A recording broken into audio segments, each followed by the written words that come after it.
Good evening. Welcome to South Asia Newsline. I'm Yeshi Chanzo. Here are the top stories we are tracking for you on Wednesday, the 18th of August.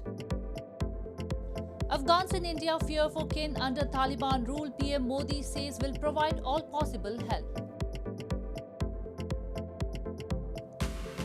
Taliban leaders speak of bringing Afghans together following Kabul takeover.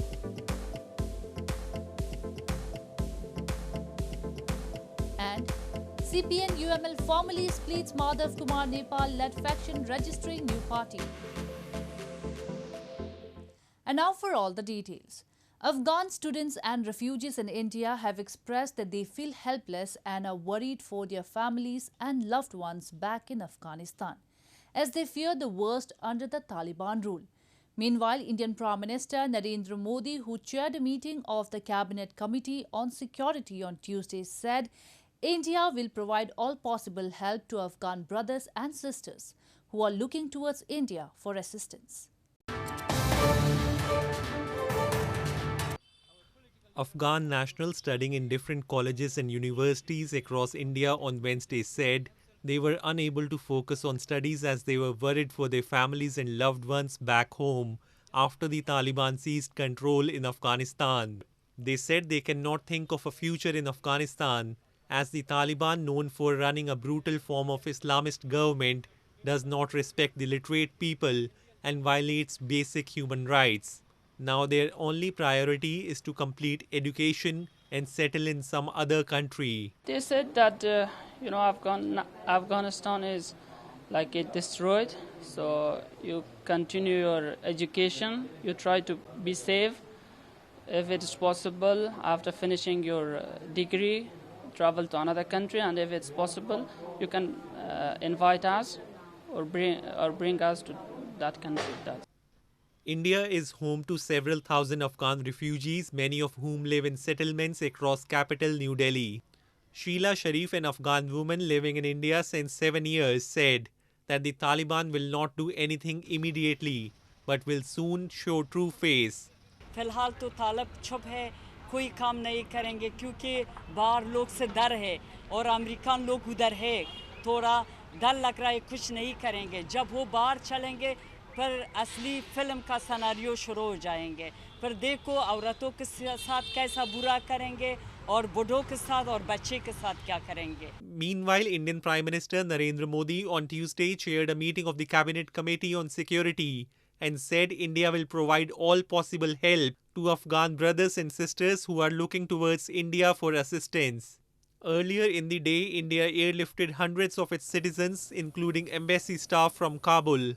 India has also introduced a new category of e-visa for Afghan nationals to fast-track their applications for entry into India.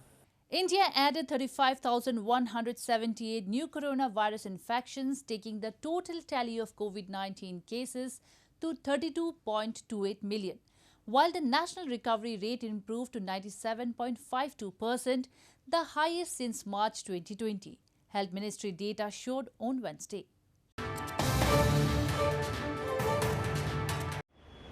India added 35,178 new coronavirus infections, taking the total tally of COVID-19 cases to 32.28 million on Wednesday, while the national recovery rate improved to 97.52%, the highest since March 2020. The active cases declined to 367,415, the lowest in 148 days, and comprise 1.14% of the total infections, the lowest since March 2020, the ministry said. The death toll climbed to 432,519 with 442 fresh fatalities.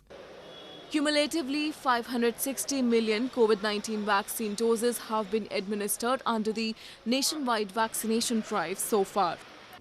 Earlier on Tuesday, India's Health Minister Mansukh Mandavia visited Assam to review the COVID-19 surge in the northeastern states, which are contributing a significant portion of the new infections after Kerala, which is contributing half the load.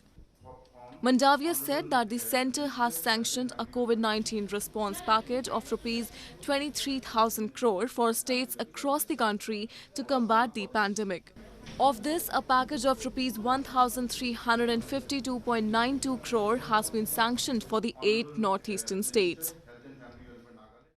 In news from Afghanistan, streets in Kabul appeared calm on Wednesday after the Taliban seized the Afghan capital, with people out walking and traffic moving. On Tuesday, the Afghan Taliban held its first press conference since taking control of Kabul and said that it wants no enemies and intends to form an inclusive government, following which evacuations from the country gathered momentum.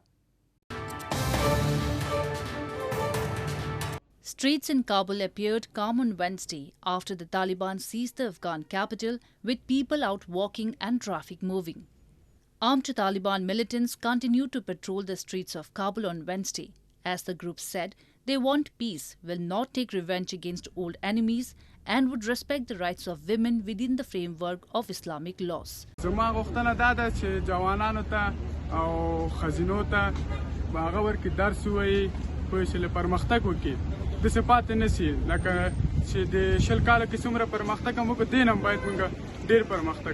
The Afghan Taliban on Tuesday said they wanted to bring Afghans together and ensure employment for women in all sectors. The Taliban announcement short on details but suggesting a softer line than during the rule 20 years ago came as the United States and Western allies evacuated diplomats and civilians the day after scenes of chaos at Kabul airport as Afghans thronged the airfield. دکتر صاحب عبدالله با دیگران ما در تماس تلاش داریم شویم حال هم تماس ها را داریم کوشش میکنیم که هم افغان‌ها جمع شوند ما نمیخوایم هیچ رهبر افغانستان هیچ کسی که در اینجا برای مردم خود یک اراده خدمت داره و یا در مردم خود جای و جایگاه داره آنها نادیده گرفته. Despite the promises, thousands of Afghans, many of whom held US-led foreign forces over 2 decades, are desperate to leave. As the Taliban consolidated power, one of their leaders and co-founders, Mullah Abdul Ghani Baradar, returned to Afghanistan for the first time in more than 10 years. A Taliban official said leaders would show themselves to the world, unlike in the past when they lived in secret. In news from Pakistan, Pakistan People's Party Chairman Bilawal Bhutto-Zardari has asked Prime Minister Imran Khan-led government to give up its terror appeasement policy and clarify its stance on the emerging Afghanistan situation following Taliban's takeover. He said the country cannot afford confusion and U-turns by Prime Minister Khan. PPP, the Pakistan People's Party chairman Bilawal Bhutto-Zardari on Tuesday asked Prime Minister Imran Khan-led government to give up its terror appeasement policy and clarify its stance on the emerging situation in neighboring Afghanistan following the Taliban's takeover. Addressing a press conference in Karachi, Bilawal said that the Taliban should be warned that any activity inside Pakistan would not be tolerated and the Prime Minister should take the Parliament into confidence in this regard. He urged the National Action Plan Against Terrorism should be implemented with full might. The opposition party leader lashed out at PM Khan for taking U-turns every now and then and said any further confusion cannot be afforded as there are risks to Pakistan's peace and stability. वज़ीर-ए-आज़म साहब ने हर issue पे खुद हर मौक़िफ़ अपनाया है और बार बार खुद you turns लेते हैं और इसकी वजह से एक कन्फ्यूजन पैदा होता है हम उस कन्फ्यूजन को इस वक्त अफोर्ड नहीं कर सकते हैं. Meanwhile, a delegation from the Afghan political leadership, including Walesi Jirga Speaker Mir Rahman Rahmani, met with Pakistani PM Imran Khan in Islamabad on Tuesday. The Prime Minister underscored the importance of all sides working to secure an inclusive political solution in Afghanistan, according to a statement by his office. According to reports, Pakistan, which enjoys considerable influence with Taliban, has decided that it would not recognize the Taliban government in Afghanistan unilaterally, but with the consent of regional and international powers. Moving on, amid rising population and climate change, the availability of water is becoming worrisome in Pakistan. A massive water crisis has continued to afflict lives of people in country's largest city of Karachi due to a failed supply system and government negligence. Locals in Pakistan's Karachi city have been facing a massive water crisis, increasing severity with every passing day due to a failing distribution and supply system. With millions of inhabitants, Karachi is the largest city in Pakistan. But locals have long blamed its water distribution system is dysfunctional due to the government negligence. Water is only distributed through pipelines in half of the city. This shortage has led to the creation of water mafias which run hundreds of illegal pumping stations while the megalopolis faces absolute water stress. जैसे मैंने आपसे अर्ज़ किया कि पानी जो है वो नेशनल हाईवे के थ्रू आ रहा है, पिपरी के थ्रू आ रहा है, मतलब इस साइड से आ रहा है जिसको आप ईस्टर्न साइड कहते हैं, तो वहाँ पे तो पानी अवेलेबल है, लेकिन जब क्योंकि पूरा सिटी उसको कंज्यूम कर लेता है तो शॉर्टेज आपको जो मिलेगी इसकी मैक्सिमम शॉर्टेज जो मिलेगी आपको वो क्लिफ्टन में मिलेगी, आपको श्री जिना के अंदर मिलेगी, किमाड़ी में मिलेगी, पोर्ट अथॉरिटी के पास आपको मिलेगी, प्लस DHA में आपको ज़्यादा शॉर्टेज मिलेगी। उसकी बेसिक वजह यह है कि पूरा शहर जो है वो पानी कंज्यूम कर लेता है। According to a report by the International Monetary Fund, Pakistan ranks third in the world among countries facing acute water shortage. Researchers predict that Pakistan is on its way to becoming the most water-stressed country in the region by the year 2040. Moving on to news from Nepal. CPN-UML Chairman K.P. Sharma Oli has removed 14 lawmakers, including senior leader Madhav Kumar Nepal, from party positions for defying party whips when Oli, as Prime Minister, had sought vote of confidence in the House in May. Oli has also written to the Parliament Secretariat seeking their expulsion from the House, following which Madhav Kumar Nepal is now preparing to register a new political party.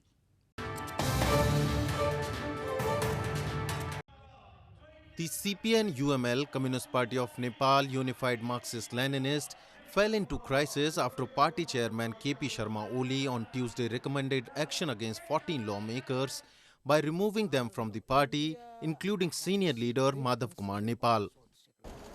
Oli also wrote to the Parliament Secretariat seeking their expulsion from the House, following which Madhav Kumar Nepal is preparing to register a political party in a day or two, reports suggest. According to an Oli faction, 14 lawmakers were removed from the House of Representatives and party positions for defying party whips on May 10, when Oli, as Prime Minister, had sought vote of confidence in the House. He said the party had sought clarification from the lawmakers for not showing up in the lower house of the parliament during the vote of confidence on May 10. Since the party found that their response was not satisfactory, it decided to expel them as per the Political Party Act. Leaders of the Nepal side say that there is no option than to register a new party, as Chairman Oli closed doors of unity in the party. On Tuesday evening, 30 central members held an internal discussion to stop the party split. Local media reported that Nepal is also not in favor of splitting the party if Oli is ready for unity. A group of women in India's Uttar Pradesh state has boosted their household incomes through turmeric farming. They work together for its cultivation and have assigned roles to each other in different processes involved in the business. A group of women in Gorakhpur district of India's northern Uttar Pradesh state has boosted their household incomes through turmeric farming and its sale. The self-help group of about 20 women was started by Sangeeta Rawat, a resident of Tivran village in Gorakhpur, around 6 months ago. The women of the group cultivate turmeric at their homes and then boil and dry it in the sun. Later, the turmeric is grinded and packed by them to sell it in market. खेत में से हल्दी लाते हैं खनवा के, उसको साफ हो करके उसको उबालते हैं, उबाल के उसको कूच के घाम धूप में सुखवा के और उसके बाद से उसको पिसवाते हैं. Sangeeta said they have assigned roles to each other in different processes to market their product. They take it to various markets and sell it in packets of rupees 10 to 200. The group members said the collective effort has helped them not only in boosting their incomes but also made them feel empowered and self-reliant. Well, that's all we have for you from South Asia this evening. Now our viewers can watch the show on SouthAsiaNewsline.com. You can also visit us on Facebook.com/AsiaNewsline and follow us on Twitter @AsiaNewsline. That's all in tonight's edition. We will see you same time tomorrow. Good night.